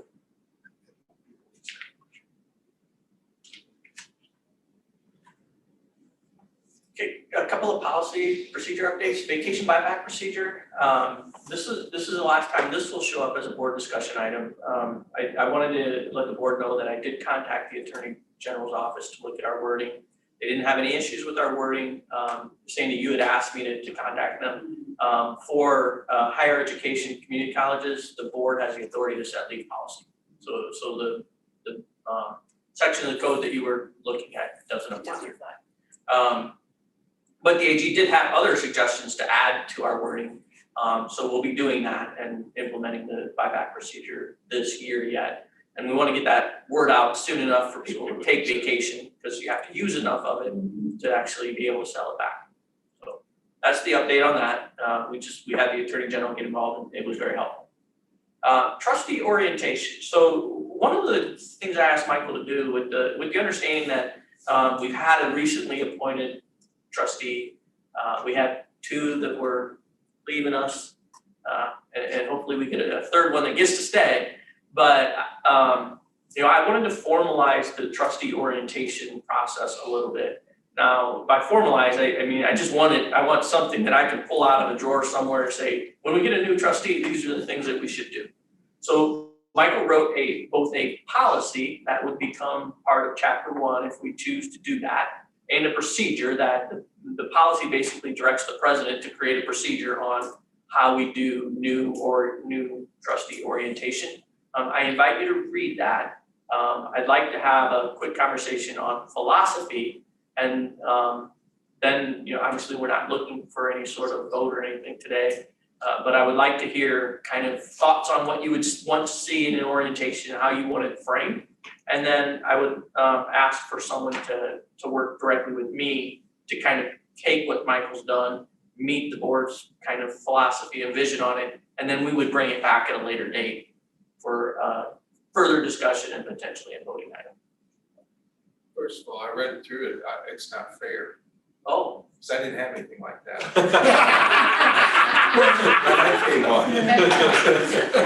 You did have a scotch at the local restaurant. Yes, by that time I had my feet wet.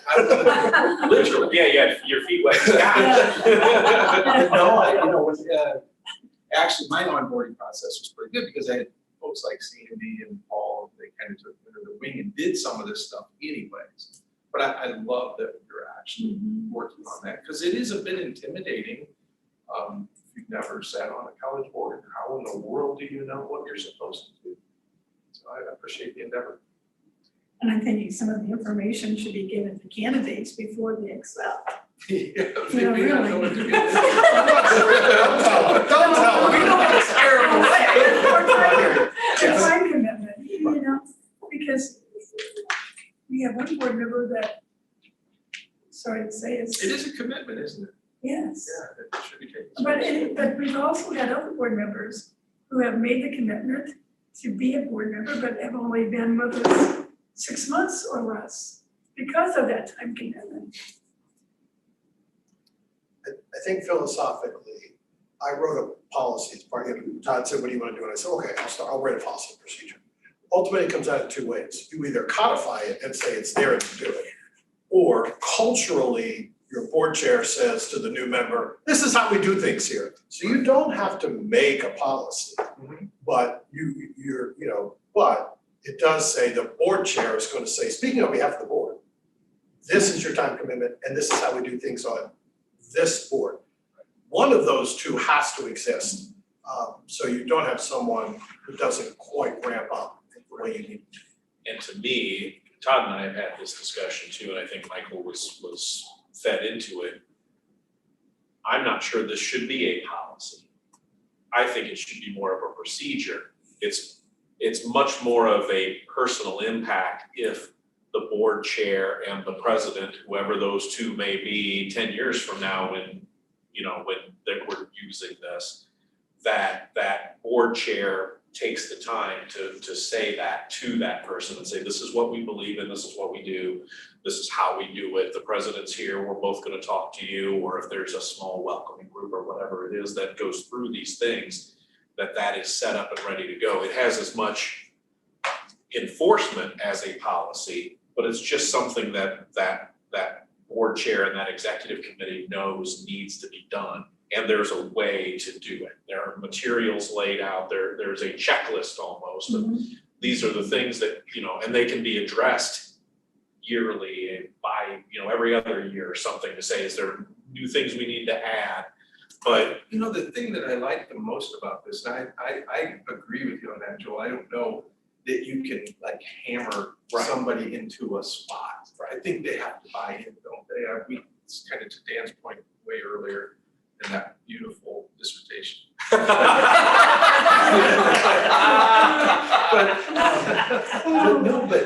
one of the things I think what you said is exactly right. The other piece of it that I think would be super valuable is selling the college to the trustee. And you put that in there. You go meet all the stakeholders, you go around, you see the campus, you meet everybody who's in charge of anything, you know who they are. That's a big deal. That helps you go, wow, I think I have kind of know what's going on.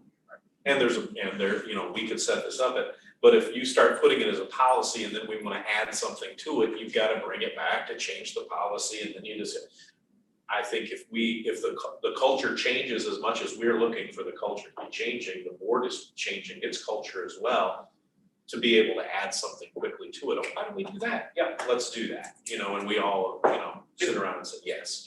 If the board policy simply stated the president will maintain a trustee orientation procedure, then that simple statement, you guys can say, yeah, we want something, and then that becomes the policy is the president will maintain a procedure. And then the president can maintain the procedure and add to it, remove from it. That becomes a much simpler process than baking it all into a policy. And that's what I feel. Because then it becomes down as almost heavy-handed. It's not the people that want to welcome, it's the document that's saying you have to welcome them. And you have to do this, whereas we want to do this, or else, So you're saying and that we establish policy without. I agree, there could. Yeah, there's the policy. policy statement that says that the president will maintain an trustee orientation procedure. The other thing that does, Joel, is it takes the onus off of future board members. Right, it takes having to remember it 10 years from now, for if that doesn't get say there isn't a period where we bring a bunch of new people in, and it's been 8 years since we brought a new trustee in, and you forget it, then, at least that's in there. I agree with that. That's The other in the piece policy. that I liked about this was the suggestion of a mentor. of teaming a trustee up with a new trustee. Yeah, I think good that idea. is a spectacularly good idea. I think it kind of happens anyways generally, but I think being intentional about it is a very good idea. And we kind of talked about that over the years, but it's never been anything official. You know, that I'm gonna do what I can to make that person feel welcome. Yes. You know, I remember what that was like, to sit there and not know what was going on, so. And almost everything you read comes out of ACCT or other, they pointed to a couple of other colleges, and then I read their policies. So it's not like anything, I mean, I'm looking at best practice. Sure. You're seeing, you know, I didn't write anything new. I compiled best practices and adjusted it to our culture. I mean, that's been the big thing for me I mean, talking to Todd, talking to Michael last year, to see change in culture across the board here at the college. And this is the next step with that for us to be able to do. And the board is people, and we succeed as people and as a group of people. So I think this is perfect to do that. And obviously we're gonna need it with the number of people that are coming in. So do we need to have a volunteer to work directly with me to kind of finalize it, or is it ready the next board meeting to kind of Is there anybody implement based on what we just talked about? I can tweak the policy so that it really just states the president has to maintain a procedure, and then the procedure, and I appreciate that the procedure is written such that these are some of the things to consider doing. It doesn't mandate really anything. Well, recommendations or suggestions. Yes. So if it's that close, I'm happy. There may be a small handful of things that should be perhaps required, because, you know, those suggestions should happen. Some of those suggestions really should happen. You know, the perhaps, you know, the tour of the facility, the handbook, you know, the history of the college, the financial review. Some of those things really should happen. I don't know if you mandate them, but I think we mandate them in the procedure. The procedure. The policy says we need to have a procedure, and then that procedure is developed. And I think that, you know, Todd's looking for somebody to help him sort through this and say, what's the A list that we absolutely have to do? And then what's the B list that, well, it's recommended that we do, and you should do that. I agree with that. I'm light on physical plan. You know, and then so often it comes up, we're gonna spend some money, you know, upgrade the HVAC. Well, where is the thermostat place? I mean, and that needs to be part of the orientation. Well, and maybe we need that, as a current board as well. Maybe we need to take a special or something and we take a tour. I mean, I never got a tour of, I mean, I think I'll we walk should do it myself around, you know. periodically, especially when we remodel. That's what I'm saying, you know, that us that are sitting here right now, you know, maybe we need that. There are some new areas. Has everybody been to the new areas? You know, we're talking about B, you know, and when was the last time we were down in B except in the president's office, you know, that kind of thing. It was when we were negotiating through the hall, the side door at graduation, like, oh yeah, I forgot about that, you know, that kind of thing. So I walked all the way through the whole campus, so. To do the whole campus physical plan, look in the mechanical rooms and stuff, takes about an hour. I'll have Kevin grab his cane and we'll walk around. We might want to get him one of those little jazzy carts or something like that. I would like that as well. I think that's a great idea. We'll just. We could factor it into a meeting. Yeah, we'll take a board meeting and not do a board presentation. Right. The presentation will be the physical plan. Correct. That's not good, John. I mean, I think it's something good. The other thing, aren't there some rules about all state boards? I mean, how many meetings you can miss and that Yes. sort of thing? That needs to be in there too. Why, I think Megan has to report to the state Right. Yes, attendance. I provide attendance, Because I think it's what you can miss one a year, 2, I think it's 2. none a year. I mean, it's up in the air because it changes by how much the governor's office enforces that, correct? I think it's 80, you have to attend 80% of meetings. Okay. The whole. yeah, You don't put somewhere else, I got it on the Right. procedure. Todd, I'll be able to help you on that. Okay. Give me a call now. Wonderful, thanks, Dan. Perfect. Thank you. But this is a great start. Yeah, I mean, it's ready to go. Yeah, It's I mean, just this- it's just prioritizing Right, the things that, right. you know, and if there's anything else we add that, from our knowledge of it, that's special Appreciate your to time and Northwest State. I kind of Amazoned it, just stick it in your shopping cart and make up. Okay. What you don't put in the cart, you don't need. Maybe you deliver that by drone? Or Easily. Kevin on a jazzy, whichever, you know, however you wanna If do you're that. serving barbecue, I come back. Oh, That's the yeah, rule. I'll take you to barbecue. Okay, so the next item, and Lana, I promise, when I moved it to the last spot, I had a good reason, I couldn't tell you what it is now. You just wanna mess with your mind, man. I did have a good reason, but it was at 4 a.m, so. Okay. You may Before your recall that under Governor Kasich, they implemented the Changing Campus Culture Initiative, which is designed for us to nudge us toward and to continue to focus on maintaining safe spaces for our students, faculty, and staff, as well as for learners who may experience domestic violence off campus or a safe place. So part of this is centered around, or much of it is centered around Title IX. It's definitely a team effort, but each year we have to submit a Changing Campus Culture Report, which outlines our progress toward meeting specific metrics each year. So we typically have 5 recommendations to meet with several activities within those. This, over the past year and a half, we've made some strong improvement, largely due to our focus on this, Dee Stafford support, Katie's involvement. So for this year, I'm confident that we'll meet our bar, hopefully even meet all 5 recommendations that really deal with providing prevention training and education to faculty, staff, and students, evaluating that training, communicating a culture of shared respect and responsibility, and so on. So right now, the report is in draft format. I'm verifying everything at this time and will submit it finally by July 7th, and then I'll bring it to you all at the next board meeting with results from our Changing Campus Culture Survey that we did this past year. Thank you. So, we already reviewed in the board discussion, the April consent item. So this concludes my report, Chair Miller.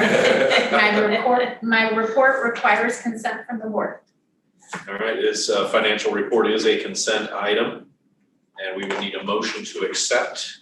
No, yes, no, All in favor? all in favor, all right, so still needed a motion, but I know it is. All right, so thanks, Jen, we have had that report. All those in favor, aye. Aye. Opposed? That carries, thank you. That was way less than 2 minutes. All right, the next item on your agenda is the consent items. Those can be found in the packet at your table.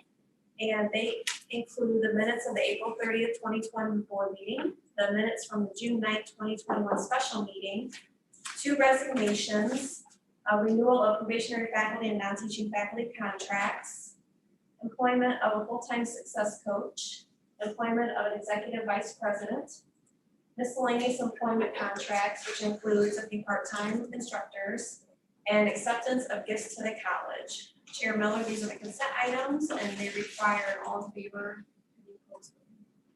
You have the consent agenda and items in front of you. All those in favor, aye. Aye. Opposed? Consent items carry. Resolutions. All right. Consideration of a resolution to approve the 2021-2022 budget. Now therefore be it resolved that the operating budget for 2021-2022 fiscal year be adopted. CFO Tony is here for questions, and I will need a motion. Questions for Jen? We've talked at length about the budget. Some of us have talked about it even more. with the committee and through executive committee. But it's that important that we want to give you an opportunity. Any questions for Jen before we look for a motion? I would look for a motion then, a second then for John. Motion, second. I'll second. Lisa, any further discussion on the 21-22 budget? Hearing none, roll call. Barber, Yes. Breidenbach, Yes. Dirk, Yes. Herb, Yes. McClure, Yes. Miller. Yes. Our final resolution is a consideration of a resolution to support the college's diversity, equity, and inclusion statements. Now therefore be it resolved that the college's diversity, equity, and inclusion statement be supported by the NSCC Board of Trustees. The statement is as follows. Northwest State Community College is committed to diversity, equity, and inclusion for all. Chair Miller, we will need a motion. I would need a motion for the DEI statement. Awesome. Sue, second. John? Any other questions or discussions for Dan or Lana or Todd or anyone? Just would like the committee here to be thanked for all their time and effort. It's been a good, it's a good statement. Part of the culture Do change. that. Sure. Any other questions? Roll call. Breidenbach, Yes. Dirk, Yes. Herb, Yes. McClure, Yes. Barber, Yes. Miller. Yes. Other business, Todd. So ethics training is due June 30th. I knew there was something I needed to do. Yeah, we're live on Facebook. Is there a deadline for that? Because I take my ethics training with the Turnpike Commission in September. Does that mean I have to do two of them? Well, Double up. because I have to do it for health. It board. takes about an hour online. Yes. I'll have to. You'll be super ethical. I don't know what the official, like, we kind of just set that June 30th, so I Who's don't know. we? Oh. So this is not in our revised code. You have to take ethics training. I know, but But the is the date isn't, so then I'll still be within the law if I take it in September at the Turnpike. Let me check on that. I don't know. I will Is it- take mine before June 30th. Because they'll send that directly to, Okay. because it's done by one of our legal counsel, so I I don't have to do it twice. I have to do it twice. And let me know if you just do it twice, because I would like to. And it really doesn't, it doesn't take. Oh, no, it's not a big deal. No, it doesn't, Yeah. but I don't. And you do have to pay attention because they ask you Just questions. Just complete them. Those Don't dang stop. people ask you questions. What are they Because doing? if you stop, you have to start all over. So Joel, Exactly. Todd, thanks for the reminder. I appreciate it. yeah, going over 2 minutes was your fault that time. Yep. Foundation board meeting, and again, if we can have some volunteers to go to that, it'd be great on July 29th. And there was a Google Sheet sent Yeah, that Megan I saw- sent out by email. saw that. So if you Oh. could sign up for that, Done that. please do. Will you remind us if we sign up? I'll for send it? another reminder. And I will, whoever signs up, I typically will. Yeah, Okay. and the foundation does appreciate that quite a bit. It's something that's important. Our fall semester starts August 25th. We have a board meeting scheduled August 27th. We are involved in sponsoring the Alzheimer's Walk in downtown Defiance, August 28th. And a professional development opportunity, the college will fund trustees to attend the annual ACCT Congress in San Diego, California. So if you would like to go on those dates, I will be at Purdy the 10th through the 12th, and then I'm attending ACCT Congress on the 13th through the 16th. And that would just be inform Megan, correct, for that if you want to attend.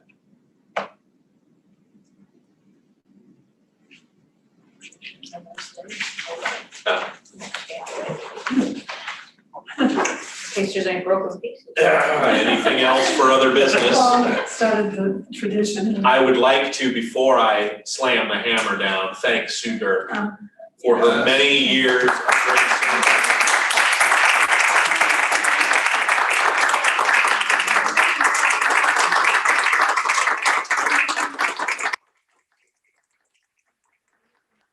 Yes.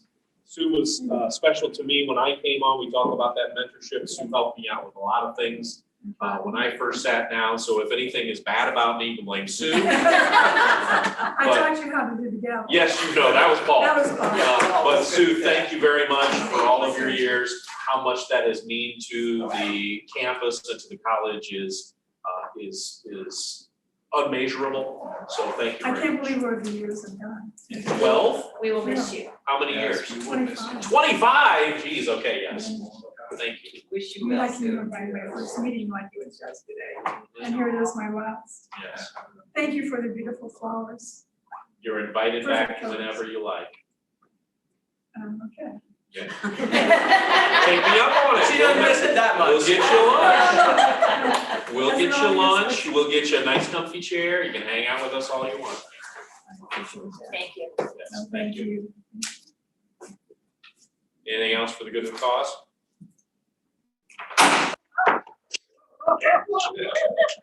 Ready, Sandy? That's why I asked. Paul used to he used to wind up for that. Is that? Yes, he took the one chunk. I took the other chunk last meeting. I think. Yes, I just want to remind everybody, there's to go. yes. Take food with Boxes, you. please take. Take food with you. You